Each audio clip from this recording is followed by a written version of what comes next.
E o direito à educação. Vamos lá para a seguinte questão. Eu sou adulta, eu sou autista, e se eu quiser, eu posso pegar e fazer um vestibular, fazer uma graduação, fazer uma pós-graduação. E se esse adulto autista tiver um nível 3 de suporte, o nível 2 de suporte, ele não tiver condições de fazer uma pós, fazer uma faculdade, fazer um curso livre que seja, ele não vai ter direito? É isso que existe hoje em dia no Brasil. Infelizmente, a gente vai pegar um autista que é nível 3 de suporte, ele simplesmente não é dado o direito dele de estudar, de estar num ambiente onde ele possa aprender.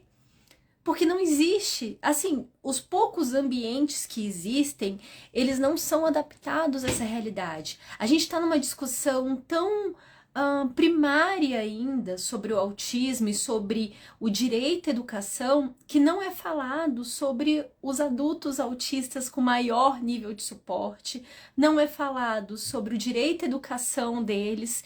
Então, isso é extremamente preocupante. Isso não está nas rodas de conversa, isso não está sendo levado para nós pais que temos nossos filhos pequenos, né? Afinal, eles crescem e a gente não sabe que caminho vai ser. A gente fala muito sobre intervenção precoce, é importante a intervenção precoce, mas nós sabemos que o autismo ele é extremamente comórbido, existem pessoas que vão ter um desenvolvimento diferente, e a importância de existir locais onde dê suporte para esses autistas que são nível 3, que são adultos, que que saíram agora também da adolescência, os idosos também, a ter educação, ter essa infraestrutura. Então, isso é uma dor que eu trago. Ontem eu tive a oportunidade, porque na escola do Aquiles eles atendem várias faixas etárias, né? Então lá tem idosos, tem senhores, né? Na casa ali dos 60, 70 anos. Só que é uma raridade. Essa realidade, ela tem aqui em Brasília para poucas pessoas, infelizmente. E isso deveria ser, e deveria ter ambientes para eles. Então o que eu falo? Se eu quiser, eu entro numa faculdade, se eu quiser, eu faço uma pós-graduação, mas o direito à educação, ele é cerceado para os adultos nível 3, para os idosos nível 3 de suporte. E esse convívio faz toda a diferença. Então, assim, nós temos que repensar isso. A legislação brasileira, ela fala que o direito à educação é um direito fundamental, gente. Tá ali no artigo 5. Se você não parou até hoje para ler o artigo 5º, né, da Constituição, você precisa ler. É básico. Todo brasileiro tem que saber pelo menos os 5 primeiros artigos da Constituição. E o artigo 5º, ele é bem longo, né? Então, assim, é uma obrigação de todos nós termos essa noção desses direitos fundamentais. Eu me preocupo bastante com essa questão. Eu quero trazer essa provocação muitas vezes aqui, porque nós estamos discutindo problemas, situações de crianças pequenas e muitas vezes é negligenciado esse adolescente e esse adulto. E isso me incomoda muito. Me incomoda em vários sentidos. Meu filho, como vocês sabem, né, ele é um nível 3 de suporte, faz as intervenções e tudo, ele tem um desenvolvimento que não é tão acelerado em alguns aspectos, né, como esperado para a faixa etária, então isso me preocupa ainda mais. Como é que a doutora Janine, como é que a sociedade, o que podemos fazer? É cobrar de quem a gente votou. Então, por exemplo, ontem eu fui ao Senado. Eu moro em Brasília, as coisas facilitam para mim nesse aspecto, mas você mora na sua região, na sua cidade, participar das audiências, pressionar essas audiências públicas para ter. Ontem, como eu estava falando, ontem eu fui ao Senado e participei de uma audiência pública sobre educação inclusiva, sobre como é que está sendo essa educação inclusiva. E, infelizmente, as coisas que eu ouvi foram discursos onde se misturava conceitos e a sensação é que a gente tá mais andando para trás que andando para frente. Foi essa sensação que eu tive. Vamos ver como vão ser as próximas audiências públicas, né? Porque o conceito de inclusão que se tem perpetuado e tem se ensinado para as pessoas é que a inclusão é de fora para dentro, ou seja, você pega um indivíduo que tem questões e você tem que inserir ele da sociedade para a sociedade enxergar. Então é esse o conceito, a sociedade tem que enxergar. No momento que você faz isso, você está colocando, a sociedade tem que decidir se vai incluir ou não. E não é assim. A inclusão, ela começa de dentro para fora. O que vem a ser isso? A gente vê as necessidades desse indivíduo, o que ele precisa de suporte. E pronto, nós trabalhamos nessa perspectiva. Isso é inclusão. Você vê o que ele precisa para que ele possa ter um desenvolvimento pleno. Não é simplesmente pegar e falar, ó, tá aqui. Ele existe, é assim, e é isso que nós estamos fazendo, é esse caminho que está sendo feito com as crianças, né, na educação inclusiva, de pegar essa criança com várias questões. Então você pega assim, por exemplo, a questão do TDAH. TDAH é seríssimo na escola. A escola não está preparada pro o TDAH, eu vejo ele com um espectro também. O TDAH, ele tem uma interface com várias outras comorbidades, como o autismo. Afinal, todos eles têm base genética muito semelhante. E aí o que acontece? Você pega essa criança que é muito agitada na sala de aula, ela anda para um lado e para o outro, ela tá ali nessa agitação, e aí qual é a solução? Começa a falar, não, tem que colocar ele sentado, tem que colocar esse menino mais sentado, começa a punir, usa o sistema punitivo, porque ele tem que ficar quieto, porque ele tá atrapalhando os outros colegas, e aí coloca ele para fora da sala, porque ele tá atrapalhando os outros colegas, e aí entra nesse ciclo que não tá ajudando esse indivíduo, ele tá ali inserido numa turma, e não tá sendo, não tá tendo uma adaptação para ele não tá sendo incluído. E aí começa um processo também que pode ter de bullying e assim vai, né? É super preocupante isso. E qual é a questão em relação às escolas? Eu vejo que os professores, a maioria dos professores que eu tenho contato, eles fazem o possível e o impossível por essas crianças. Só que eles são um só. E às vezes ele tem um monitor ali para ajudar, ele tem um suporte, mas mesmo assim é limitado para o número de crianças que estão ali. E ele não tem como lidar com tudo isso, ele está fazendo o possível dele. A instituição, de forma geral, da escola, ela também passa por certas barreiras, né? E não existe um interesse político em relação a nada disso.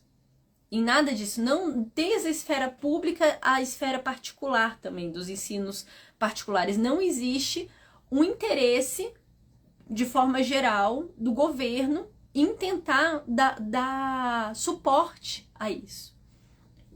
Isso por quê? Vamos lá para a seguinte lógica, eu vou pegar uma fatia disso. Brasília e algumas cidades no Paraná, o Distrito Federal, tem um modelo de ensino que ele é diferenciado do resto do país. Porque o resto do país, ninguém conhece isso porque eles fecharam. Eles não existem mais. Por isso que as pessoas não conhecem. Aí quando eu falo isso aqui na internet, as pessoas falam, mas na minha cidade tem. Não tem, gente. Infelizmente não tem. É um modelo diferente.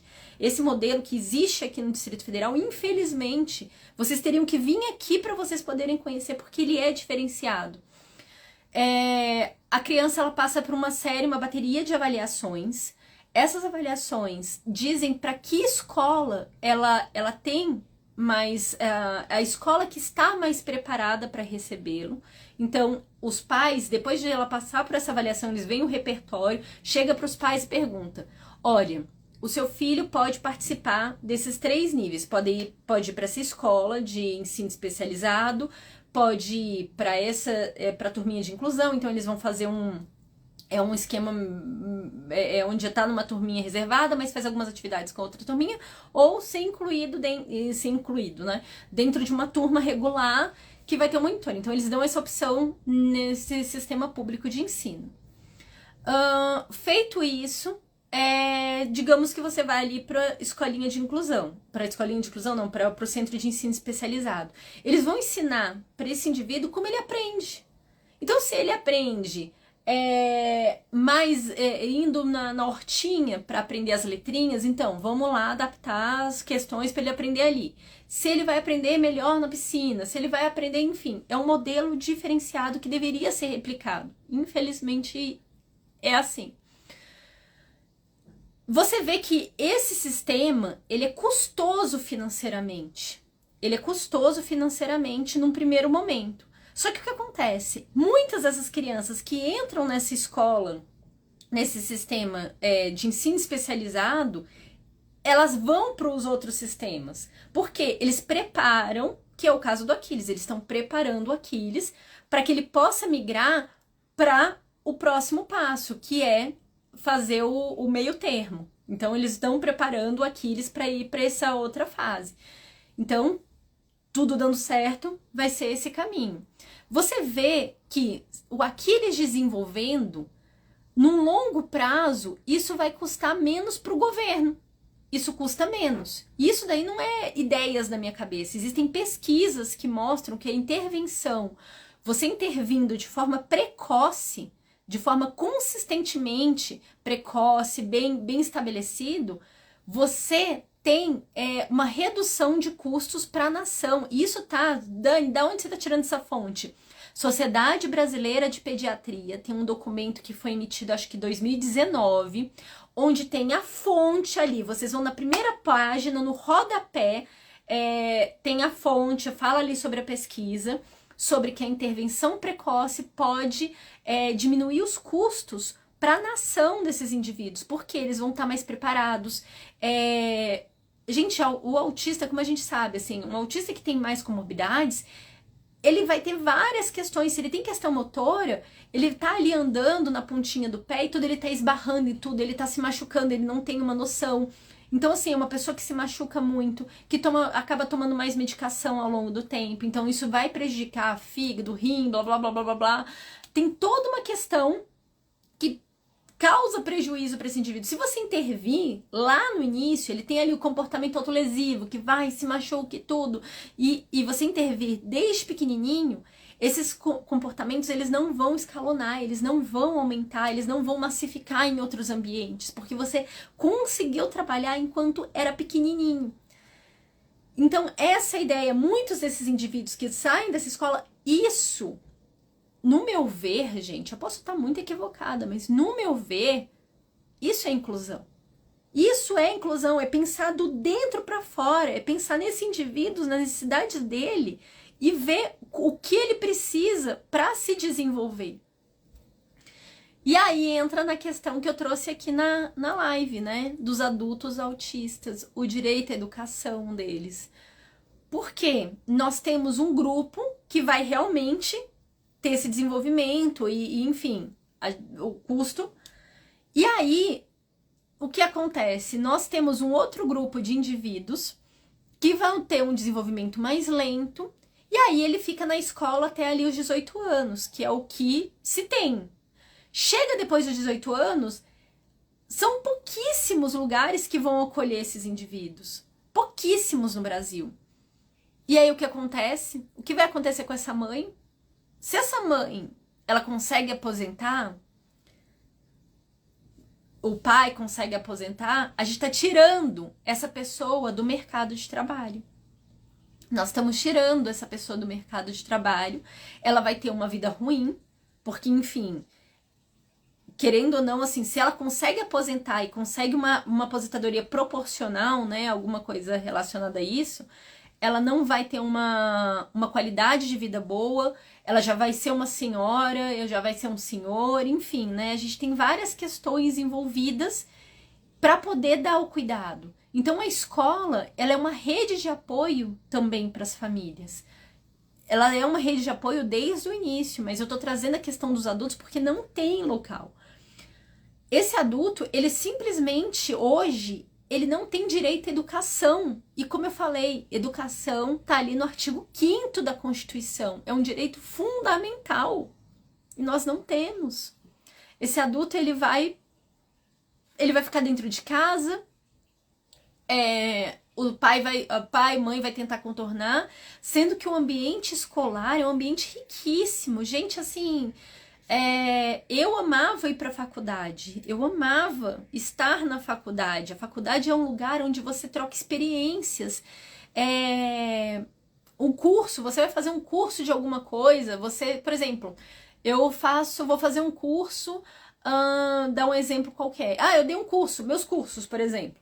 Eu dei um curso recentemente em Curitiba que foi sobre PEI. E eu vou daqui a pouco eu vou ter novamente esse curso em Curitiba. Gente, em julho eu estarei em Curitiba novamente para dar o curso.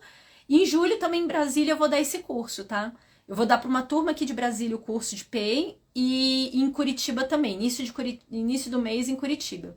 Mas voltando, né, à questão toda essa questão que a gente está trazendo, as pessoas vão lá no meu curso, estudam e estão ali, estão trocando informações, estão trocando contatos, estão trocando experiências. A mesma coisa com esses adultos autistas nível 3, que você coloca eles, levar eles para um ambiente onde eles possam trocar essas vivências. Gente, a coisa mais linda ontem, quando eu fui ao Senado para essa audiência, foram vários autistas também, várias pessoas com diversas deficiências.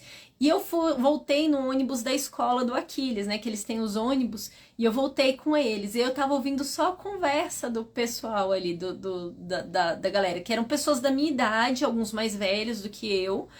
E eles trocando ideia, e olha que rico! Que gostoso! Eu tava tão feliz olhando, e eu falando assim, gente, como isso tinha que ser replicado. Isso melhora a autoestima deles, melhora a autoestima da família também. E é preocupante.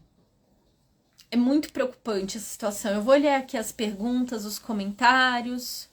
Vamos aqui para as questões. E aqui, ó, eu vejo, por exemplo, alunos com grande dificuldade de aprendizagem, sempre quando sinalizamos, eles dizem que é para mudar o material só com laudo. Meu Deus. As escolas não estão preparadas, não estão mesmo. Não estão. E porque, infelizmente, existe uma inversão de valores, assim. Educação tinha que ter muita verba para educação. Assim, gente, assim, eu não consigo conceber em falar que o Brasil não tem dinheiro. Eu não consigo. Quando as pessoas, o Brasil não tem dinheiro. Não, o Brasil é mal estruturado para onde o dinheiro vai. Educação é a base.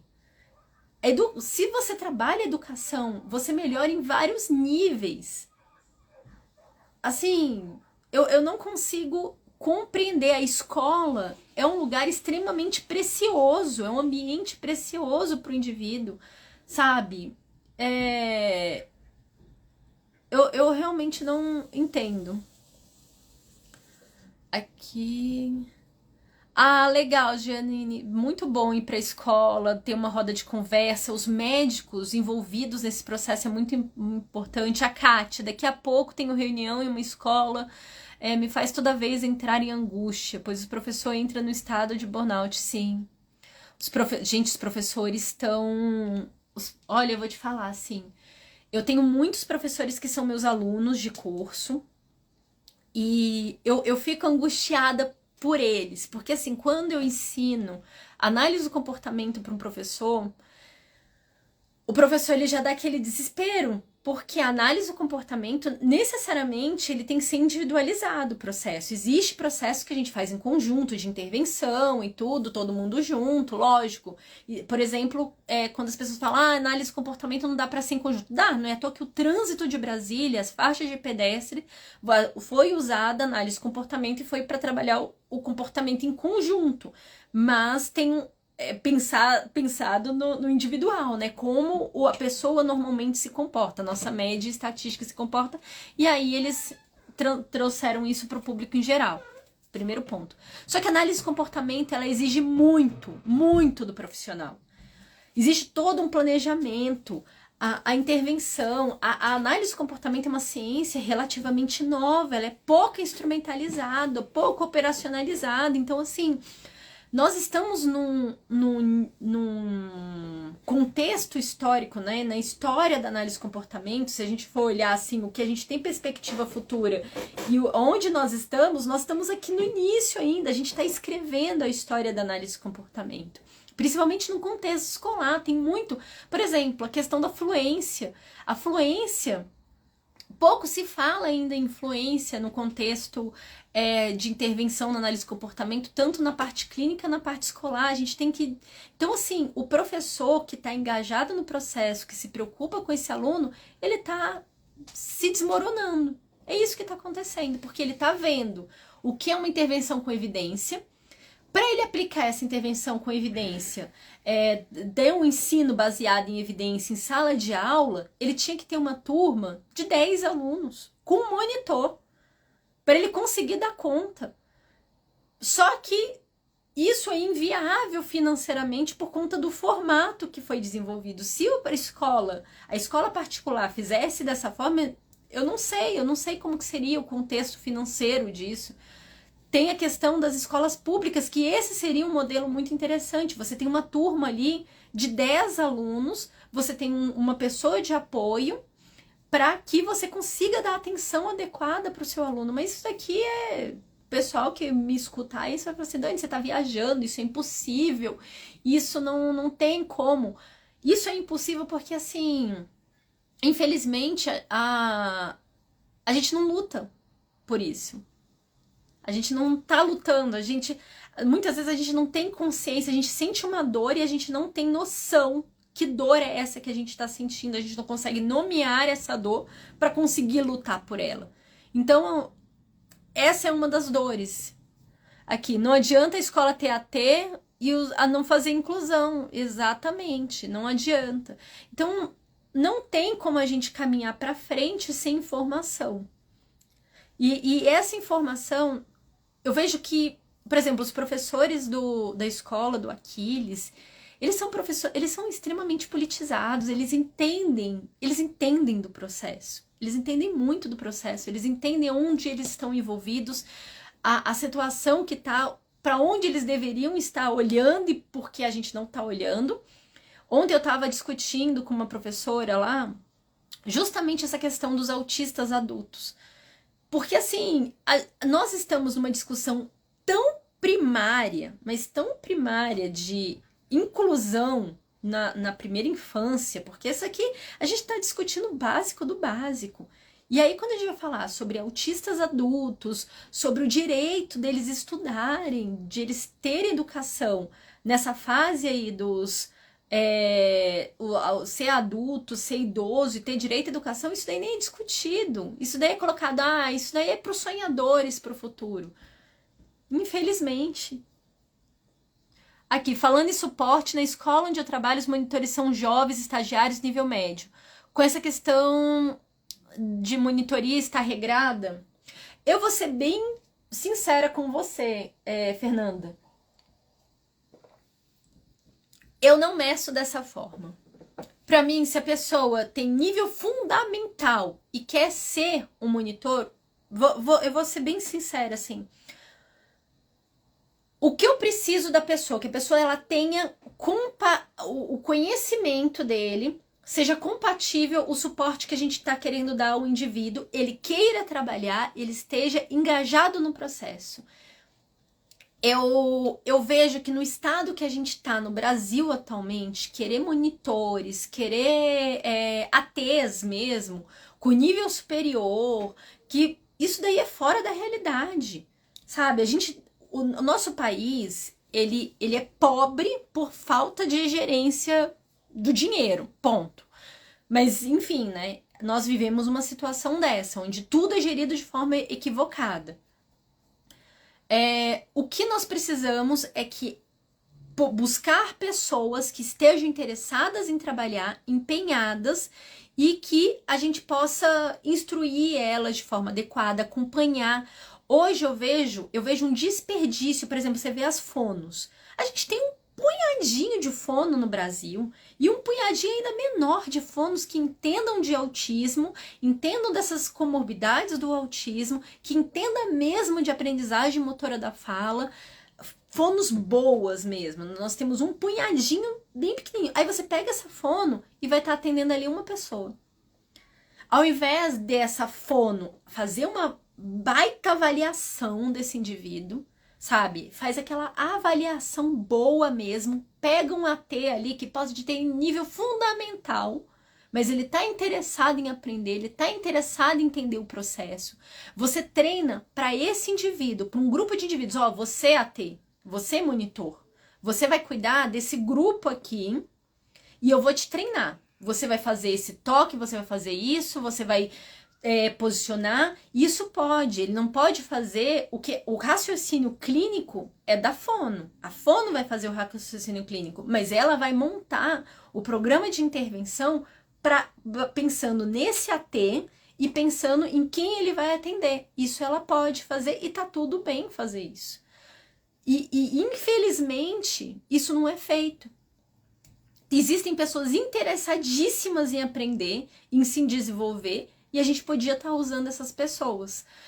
Por exemplo, a AT do Aquiles, gente, a AT do Aquiles, ela não é formada em psicologia, ela não está fazendo graduação, ela é nível médio, só que ela é uma pessoa super interessada em estudar.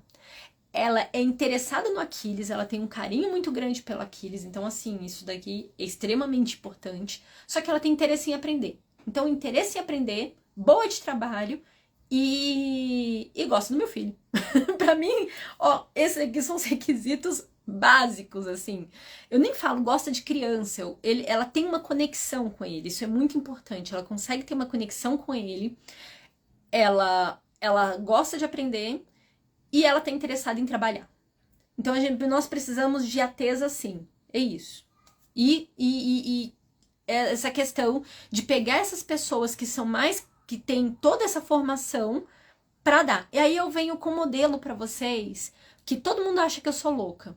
Então, a gente fala muito, eu já falei numa live recentemente, a gente fala sobre clínica escola, que são essas clínicas que fazem esse formatinho, a gente tem que caminhar para o outro sentido. O Brasil tem que caminhar. A escola, hoje em dia as escolas têm psicólogo.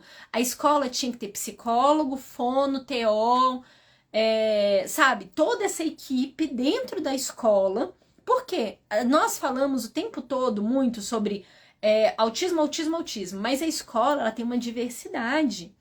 Tem aquela criança que ela tem uma síndrome de Down, então ela tem ela é síndrome de Down, e então ela tem uma interface com algumas outras questões, às vezes ela não é autista, nem TDAH, nada disso, mas ela tem umas outras interfaces, questões motoras.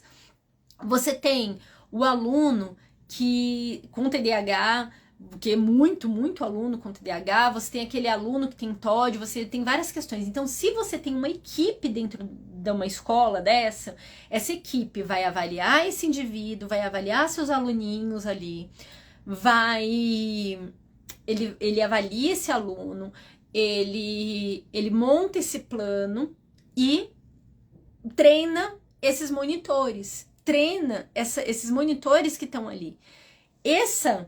Esse grupo que está ali pode ser uma clínica inserida dentro da escola, onde tem a questão, pode ser ter os planos de saúde relacionado, então é um modelo que ele é viável economicamente. Você pegar clínicas, colocar dentro da escola mesmo, inserida dentro da escola, e essa clínica, ela vai estar ligada a planos de saúde. Então, o custeio é pelo plano desses profissionais e a outra parte, que é referente à escola, é possível, gente, é possível esse modelo.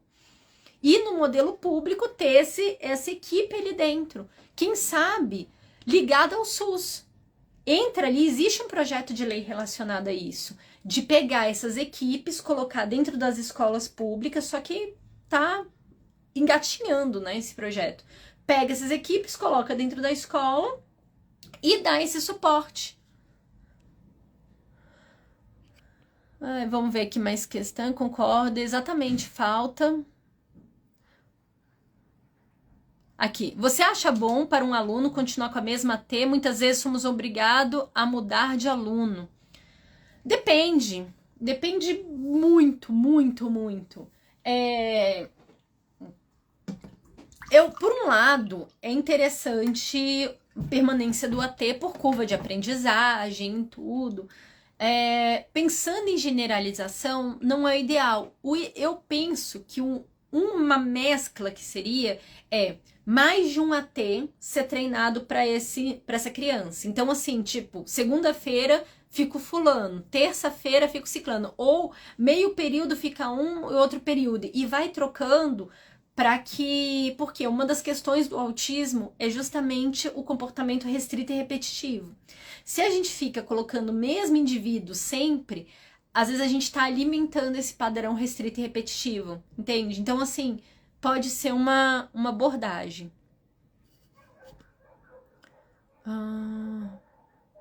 Aqui, concordo. Psicomotricista, sim. A escola, os psicomotricista é super importante. Super, super importante.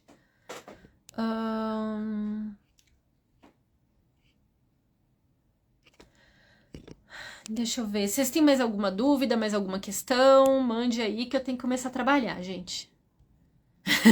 Não que não esteja trabalhando. Aqui. Estou na luta com a escola do meu filho, mas é verdade que falta interesse. Sim, gente. Hoje em dia, antigamente eu ficava muito brava com as coisas, muito brava mesmo, assim. Aquela briga com a escola, aquela briga com o sistema. E hoje em dia eu vejo que, assim, o problema tá muito mais em cima. Por isso que me chamam pra ir pro Senado, eu vou pro Senado. Eu moro em Brasília. Ir pro Senado não é difícil pra mim. Eu peguei, assim, eu nem fui de carro, porque lá é impossível de estacionar, mas eu conheço o Senado desde que eu era criança. Eu ando ali, eu ia sempre pro museu ali, pra biblioteca do Senado, porque ela é pública, a biblioteca do Senado, então eu ia estudar demais lá na época de escola. Então é um ambiente que eu conheço, é um ambiente tranquilo e eu vou começar a estar ali. Não tem interesses políticos, assim, no sentido de virar político, mas eu vejo a necessidade. Eu tenho que ir porque, enfim, né? Eu tava conversando até com a Carla do Autismo Legal ontem sobre isso. Quando eu montei esse canal, a minha intenção era explicar o que eu estudava. Oi, Carol! Bom dia! Gente, a Carolina Quedas, deixa eu até marcar aqui a Carolina Quedas pra vocês. Eu já vou voltar pro meu raciocínio. Carolina Quedas. Cadê Quedas? Não tô te achando aqui. Aqui, achei. Gente, aqui, a Carolina Quedas é maravilhosa. Aqui, a Andréia Werner tá fazendo um trabalho maravilhoso. Sim, ela tinha que vir pra Brasília. Eu super apoio ela vir aqui pra Brasília. Ela sente a causa, né? Ela tem a questão com o filho dela, faz toda a diferença. Tem um senador que tá falhando o nome dele agora, que o filho dele é autista também, o filho dele é autista e tem deficiência intelectual. E ele, assim, eu percebo essa luta nele, assim, também. Eu quero até conversar mais com ele sobre isso. Quando eu comecei esse canal, gente, a minha intenção era só estudar sobre aba, porque o que acontecia? Eu comecei esse canal em março de 2020. Foi março de 2020, eu abri o canal. E aí eu falei assim, não, eu vou postar um mês e ver de qual é. Que aí eu tava estudando, eu tava começando a estudar sobre a aba, fazendo curso de paz, e falei assim, gente, esses cursos são caros. Eu vou começar a estudar e repassar o que eu estudo e as coisas que eu faço com Aquiles, né? Os materiais e tudo. E foi assim que eu fiz o meu site, onde tem vários materiais, tem curso gratuito, tem workshop, daniacf.com. Vou até colocar aqui pra vocês. E aí, eu não sabia que conforme meu canal fosse crescendo, ia vir muitas responsabilidades, tipo, essas questões de se você não pode ser meio ativista. Você tem que ser ativista por inteiro. Se você, para você ser ativista, você tem que ir aproveitar as oportunidades, ir lá brigar, fazer parte. Então, assim, essas lutas, eu não tenho opção de não participar. E o que não se compreende é que, assim, isso cansa muito, gente. Ontem eu estava acabada. Ontem eu passei muito mal. Quando eu saí dessa reunião, eu senti que eu tinha apanhado. E essa é a questão. Eu não vi muita gente lá. Tinha que ter mais gente, tinha que ter gente nos corredores para ajudar nessa briga. Mas não, infelizmente. Tava muitos professores, quem tava lutando pelos nossos filhos eram os professores. Eram alguns pais que estavam ali e a maioria eram professores de escola especial. Essa é a parte mais interessante que eu vi. Nós precisamos participar mais dessas lutas. Deixa eu ver aqui. Eu vi um comentário. Tem casos e casos. Tem escola que sim, quer inclusão igualitária, mas tem pais que não aceitam o que é repassado pela escola. Tem pais superativos com filho nível 3 suporte e exige acompanhamento. Sim, existe, mas é isso que a gente está trazendo aqui na live. É caso e caso. Só que o que eu tô falando aqui é que a escola, os professores estão sobrecarregados nesse processo também. Às vezes os professores, eles querem fazer, eles querem dar meios, só que não é dado meios a eles também. Então é muito complicado. Muito, muito. Aqui.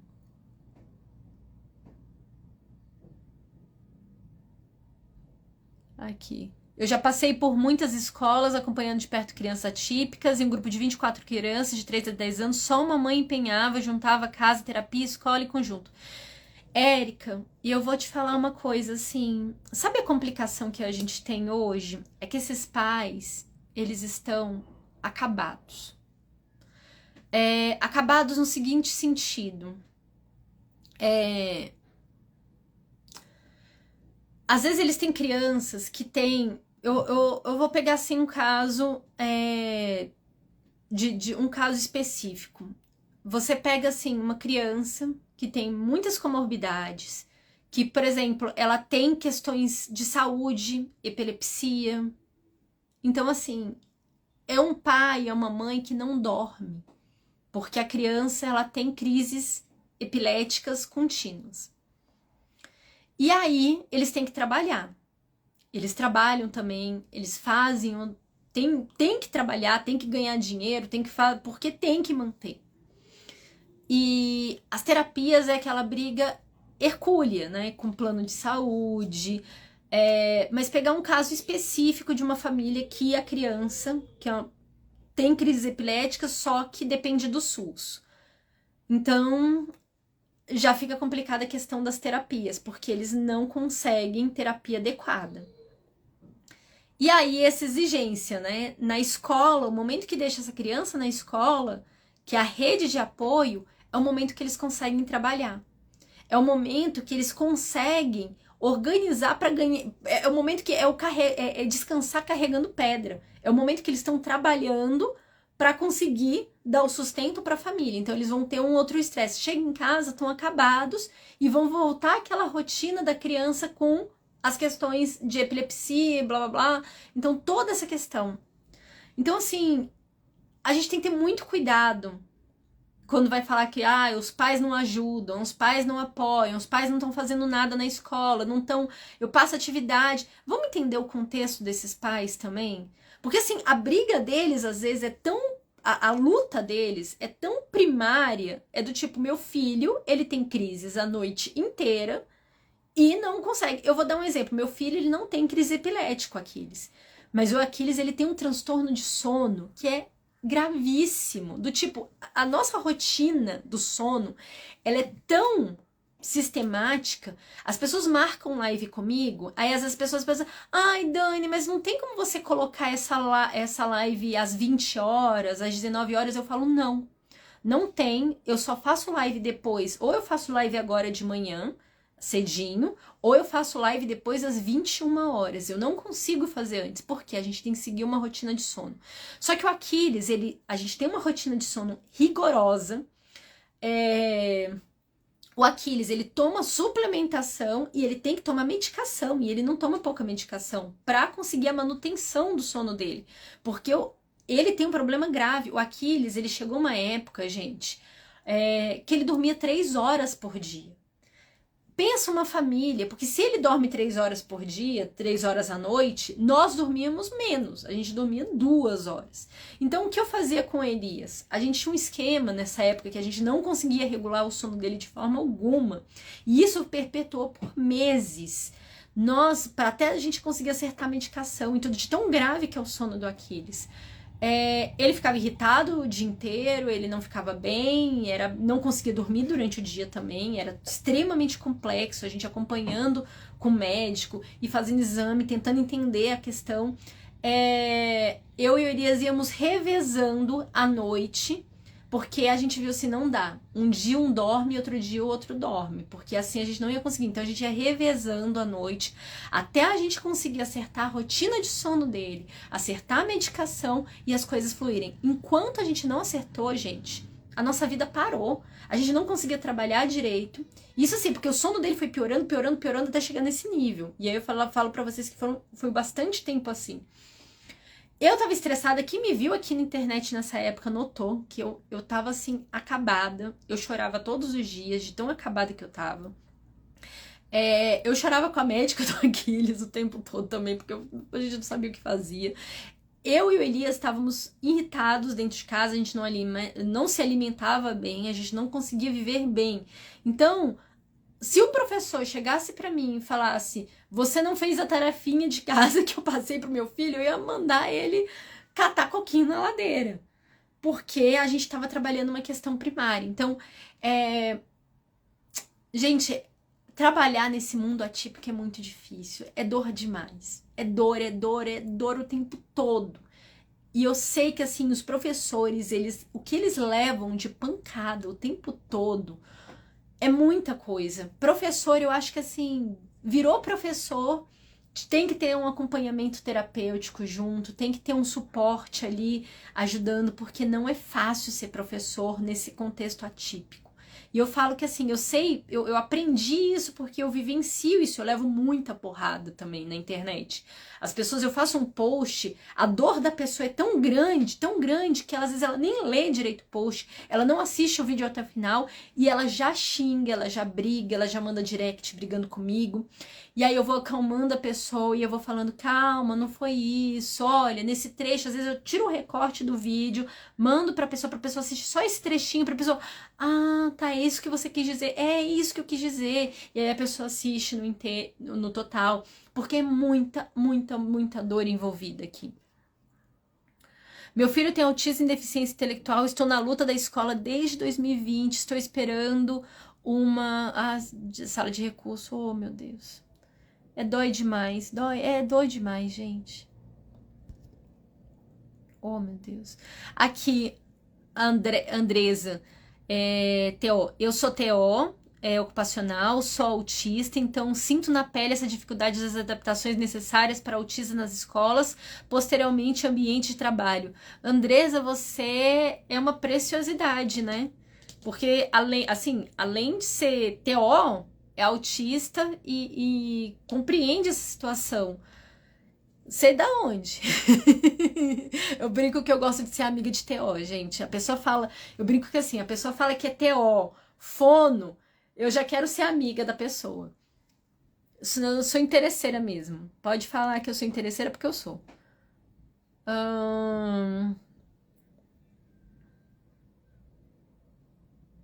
Nossa, aqui a Érica falando, em Brasília, escola pública é uma ação, eu particularmente acho as melhores aqui. É bem esse ponto, muitas vezes esses pais não têm como bancar o tratamento, é complicado, exatamente o sistema muito falha, sobrecarga nessas famílias o tempo todo. A doutora Janine, estou iniciando um movimento para capacitar pais, porque o centro de reabilitação não tem terapia adequada, então pensei em capacitar pais. Pais é a base, é a base. Pais a gente não precisamos capacitar pais e quebrar essa barreira que a T só pode... Eu já falei isso, gente, se vocês pegarem vídeo antigo meu, o que vocês vão ver? Eu falando que a T tem que ter nível superior e não sei o que lá, eu tava com a cabeça em outro lugar. A Dani de hoje tem um entendimento totalmente diferente. A Dani de hoje, porque a Dani que falava isso era a Dani que estava iniciando o mundo, que não estava entendendo como era esse contexto, o número de autistas, as complexidades. Hoje a Dani, que já leu não sei quantos directs, que acompanha a família, que vivencia isso, que tá ali brigando no Senado. Eu sei que essa não é a realidade, então nós temos que treinar pessoas que estejam interessadas. Então, se você tem uma pessoa que tem um nível fundamental, mas ela queira aprender, ela queira se desenvolver, ela queira estudar, ela queira prosseguir, tá ótimo. Vamos treinar essa pessoa. Vamos dar conhecimento para essa pessoa, que essa pessoa ela vai buscar mais conhecimento ao longo do tempo. É isso que nós precisamos nesse momento. Então, se você tem uma pessoa que ela tem nível médio e ela tem interesse em trabalhar, ela tem interesse em aprender e ela é dedicada, pronto, fechou. Vamos treinar essa pessoa. Vamos pegar esse fono que é super capacitado, vamos pegar essa TO que é super capacitada, a físio, o psicomotricista, formar ali uma equipe, analisar essa criança, as necessidades, montar o PEI para essa. Por isso que esse é o mês do PEI, gente. Porque eu quero que vocês aprendam essas interfaces. Treinar essas pessoas para a gente desenvolver um plano de ensino individualizado, treinar esses monitores, esses ATs, quer dizer, esses atendentes terapêuticos ou no contexto escolar, um monitor, e seguir a vida. Aqui, a doutora Antonieta Cortes. Nem eu, nem a escola nunca desconfiamos que minha filha tinha TEA. O diagnóstico só aconteceu aos 16 anos, com inteligência impressionante, só aflorou a desconfiança com a pandemia. Doutora, eu fui diagnosticada aos 15 anos. 14 para 15 anos. E o meu diagnóstico, ele só veio porque assim, meus pais, eu falo que assim, um dia eu ainda vou conseguir falar mais sobre isso direito. A separação dos meus pais foi muito difícil, teve muita briga e tudo, foi bem, bem complicado o processo, assim. E aí, nesse processo, eu tive que fazer terapia e tudo, e aí veio a desconfiança da psicóloga. A psicóloga, ela fez, aí veio o meu diagnóstico de síndrome de Asperger e eu estava no meu pior momento da vida. Era um momento que eu tinha mais estereotipia, eu tinha comportamento autolesivo, foi assim, foi o meu fundo do poço. Então, foi onde saiu o meu diagnóstico. Não é raro, né? Adolescência vir e eu tenho um desenvolvimento intelectual muito bom. Meu filho tem 13 anos, é autista e disléxico, está começando a ler há pouco tempo, está no 7º ano, não sabem trabalhar com ele, é super hiper focado em biologia e não faz terapia. A intervenção para ele, muitas vezes, ela o ideal, né? Essa intervenção no ambiente mais natural possível. É importante a intervenção, muito importante, principalmente aos 13 anos. A curva de aprendizagem aos 13 anos é extremamente importante. Trabalhar essa questão atencional dele, adaptar esses materiais para ele, é essencial, né? Pro disléxico, assim... É muito importante. E ele tem hiperfoco em biologia, gente, que legal. Nossa, eu sou apaixonada por biologia, mas não toda a parte da biologia, uma parte específica. Trabalho com formação de professores e gestores, sempre pontuo essas questões para a família. Dani, a minha filha também dorme pouco, dorme 3 horas, mas dorme pouco.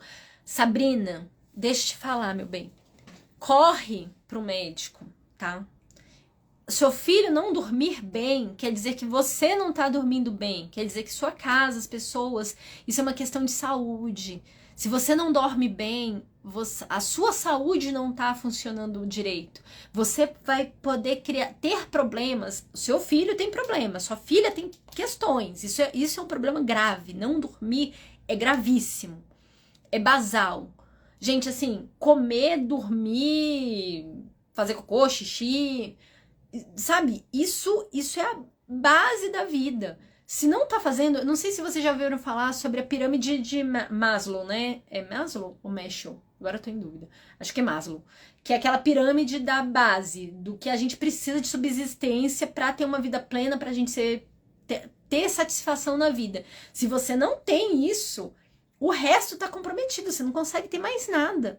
Por mais que a pessoa chegue com barras de ouro, você não vai conseguir aproveitar. Então, ó, corra pro médico, arruma essa questão do sono, rotina de sono, ó, Camila Kamers, vou colocar aqui a Camila. A Camila Kamers é nossa professora da pós.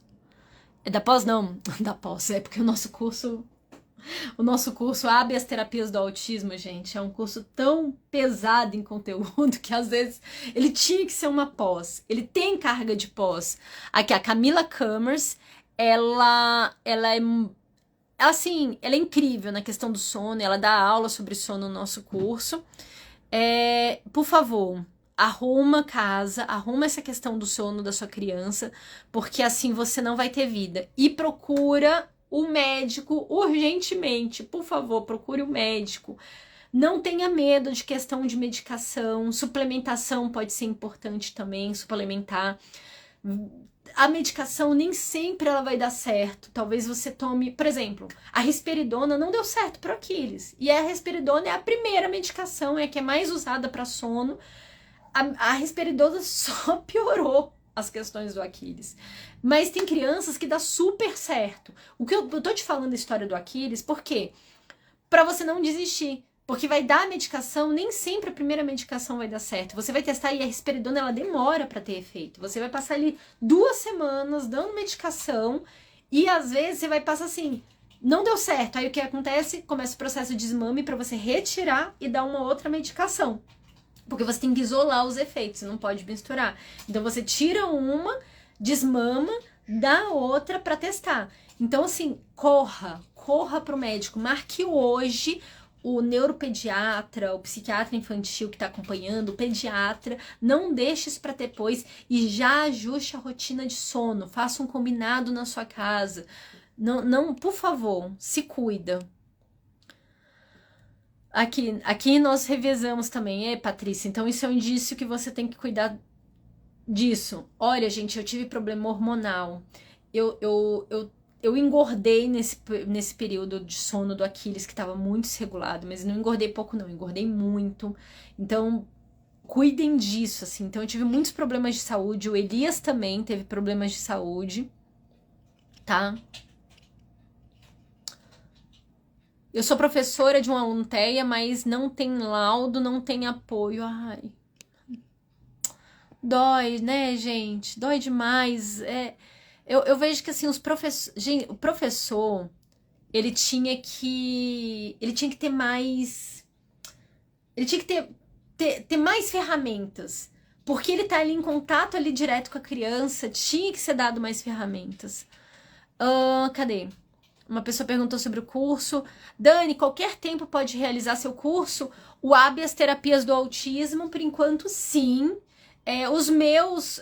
vou explicar para vocês o que tá acontecendo. O Habeas Terapias do Autismo, ele é um curso que foi feito comigo e com vários médicos, né? Vários profissionais. Então, ele tem uma linha comum onde a gente começa a explicar sobre neurociência, sobre desenvolvimento humano, e aí o Tiago, ele traz várias questões de família, de organização também, e aí nós falamos sobre a base da análise do comportamento, então a gente vai seguindo sobre toda a infraestrutura, né, que a análise do comportamento dá, toda essa base, e aí a gente chega com vários profissionais de várias áreas que instrumentaliza essa terapia, então vai vir o educador físico, profissional de educação física e dá os insumos para a gente montar a intervenção com base na aba.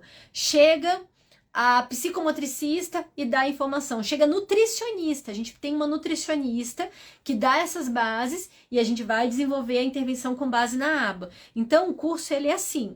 O curso, ele é um curso que, assim, a primeira vez você vai assistir ele de forma linear. Ele tá em construção, ele é um curso que ele tá com preço promocional enquanto ele tá construindo. Tá quanto, Mo? 600 e... Mo, o ATA tá quanto? 697. 697, só que ele vai aumentar de preço, tá, gente? Quando ele lançar de vez, porque ele tá em pré-lançamento ainda, ele tá nessa fase porque são os fundadores. Aí ele vai aumentar de preço e aí possivelmente a gente vai fazer lançamento dele. De tempo em tempo, assim, vai ter o lançamento. Mas agora ele tá com preço promocional. Tem esse. E tem os meus cursos. Esse é meu com o Thiago e tem os meus cursos. Meus cursos são quais? Eu tenho um reforço, que vai ser um curso por assinatura daqui a um tempo, porque ele engloba vários dos meus cursos, então o objetivo é ele englobar. Então, quem compra o reforço vem com programas de ensino junto e habilidades fundamentais. Então, a pessoa compra um e ganha já esses dois juntos.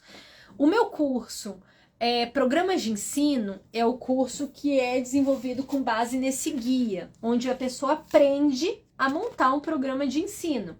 A pessoa vai, monta lá. Vou colocar aqui meu link de cursos para vocês conhecerem. Cursos. E eu tenho o Habilidades Fundamentais, que é um curso que eu desenvolvi para ele ser ele com base na minha agenda, naquela minha agenda gratuita e tudo, onde eu explico os princípios da aba. Por que eu fiz esse curso? Eu fiz para ensinar sobre a agenda, para o uso da agenda, mas ele vai além disso. Eu queria um curso que fosse barato, acessível e rápido. É um curso que ele custa acho que R$74, uma coisa assim. Onde você aprende os fundamentos da análise do comportamento de A a Z. Você aprende o fundamento, a base. Então, assim, é um curso extremamente acessível. Lógico, ele não é profundo, como eu tô falando, ele é fundamento. É pra saber. O curso, o ABA, quando for... Ah, não, aí eu não sei quanto que vai custar. O Habeas Terapias do Autismo, ele é um curso que ele tem carga de pós-graduação. Para vocês terem noção, gente, quando a gente terminar as apostilas, essa apostila, se você juntar todas as apostilas do curso, vai ter algo em torno de 500 páginas.